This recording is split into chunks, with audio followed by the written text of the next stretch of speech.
વડોદરામાં રોલો પાડતા બુલેટ ચાલકો સામે કાર્યવાહી હાથ ધરવામાં આવી। ધ્વનિ પ્રદૂષણ ફેલાવતા મોડિફાઈડ સાયલેન્સર તોડી પાડવામાં આવ્યા। મોડિફાઈડ કરેલા 50થી વધુ સાયલેન્સર પર બુલડોઝર ફરી વળ્યું છે।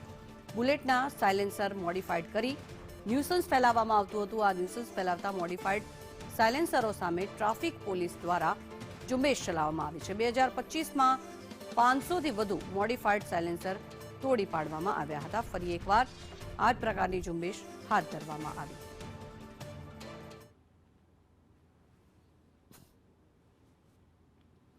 તો જે બુલેટ ચાલકો છે, જે નોઇઝ પોલ્યુશન ફેલાવતા હતા, જે ધ્વનિ પ્રદૂષણ ફેલાવતા હતા, તે લોકોની સામે ઝુંબેશ ચલાવવામાં આવી રહી છે। તે બધા જ સાયલેન્સરો પર હાલ બુલડોઝર ફરી વળ્યું છે, જેના દ્રશ્યો સામે આવ્યા છે।